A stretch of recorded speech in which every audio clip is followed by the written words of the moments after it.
এই যে স্যার আপনি মানচিত্র কেটে, কেটে ভূখণ্ডের বিভক্তির কথা বললেন। তখন সৌদি, ইরান, ফিলিস্তিন এগুলো কোন অবস্থায় ছিল? এটা বলার আগে আমি একটু আমাদের বাংলাদেশের প্রসঙ্গে আসি। হুম, যে যখন এই উসমানীয় খেলাফত যখন ভেঙে যায়, তখন বিশ্বের বিভিন্ন প্রান্তে মুসলমান যারা ছিল, এই অখণ্ডতা ভেঙে যেয়ে তারা খণ্ড, খণ্ড হয়ে যাবে এই বিষয়গুলো আসলে মুসলমানরা চিন্তাই করতে পারেনি। যদিও সেই সময় বাংলাদেশ নামে কোনো স্বতন্ত্র দেশের কোনো অস্তিত্ব ছিল না। আমরা ভারতীয় উপমহাদেশের অধীন ছিলাম এবং সেই সময় এই উসমানীয় খেলাফতকে পুনরুদ্ধার করার জন্য খেলাফত আন্দোলন নামে একটা আন্দোলন হয়েছিল।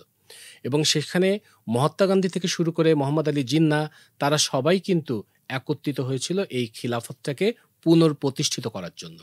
কিন্তু ১৯২৪ সালে এসে যেটা আমরা দেখলাম যে কামাল আতাতুর্ক যখন এই খিলাফতটাকে একদম আনুষ্ঠানিকভাবে বিলুপ্ত ঘোষণা করল, সেই বিলুপ্ত ঘোষণার ঢেউ এই উপমহাদেশে এসেও লাগে এবং আস্তে, আস্তে এটা একটা বিচ্ছিন্ন আন্দোলনে পরিণত হয়। তাহলে সৌদি আরবের জন্ম তো নিশ্চয়ই তখন হয়নি? সে সময় সৌদি আরব নামে কোনো দেশ ছিল না। হুম।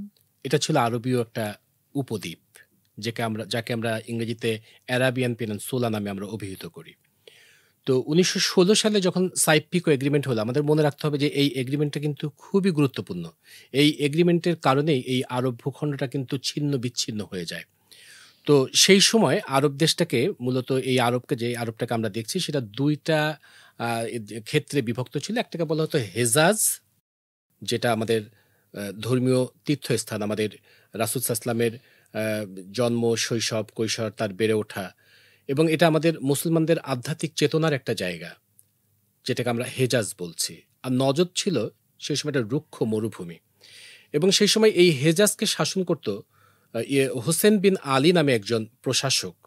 তখন আ ব্রিটিশরা তাকে প্রস্তাব দিল যে, "তুমি যদি ওসমানীয় সাম্রাজ্যের বিরুদ্ধে বিদ্রোহ ঘোষণা করো, তাহলে আমরা তোমাকে একটা স্বাধীন আরব রাজা হিসেবে আমরা তোমাকে ঘোষণা করব এবং এই রাজত্ব তুমিই করবা।"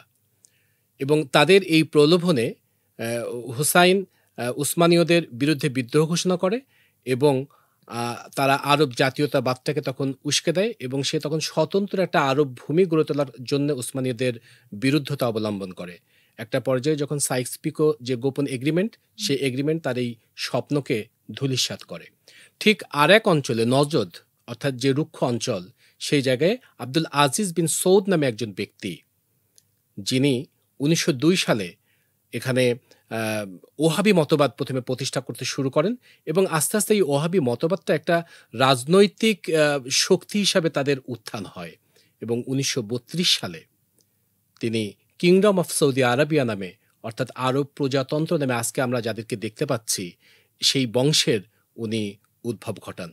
তো ইবনে সৌদ যেটা করলেন, উনি দেখলেন যে এই হেজাজ এবং নজদ এই ২ টা ২ টা অঞ্চলের আ সবার মতামত নিয়ে তার এই রাজত্বটাকে এস্টাবলিশড করতে হবে। এটাকে একটা স্থিতিশীলতা নিয়ে আসতে হবে এবং এই ক্ষেত্রে তিনি কিছু রাজনৈতিক কৌশল অবলম্বন করলেন। তিনি চিন্তা করলেন যে শুধু ধর্ম নিয়ে থাকলে হবে না, পাশাপাশি যারা পশ্চিমা যারা আছে তাদের সাথেও আমার একটা সুন্দর সম্পর্ক মেইনটেইন করতে হবে। সেই ক্ষেত্রে তিনি সেই সময় ব্রিটেন এবং আমেরিকাকে তিনি অনুসরণ করেন এবং তাদের সাথে একটা সুন্দর সম্পর্ক তৈরি করেন এবং এর মাধ্যমে সৌদি আরব, যেটা আমরা আজকে দেখতে পাচ্ছি সৌদি আরব, তাদের একটা রাজনৈতিক একটা স্থিতিশীলতা সেখানে তৈরি হয়।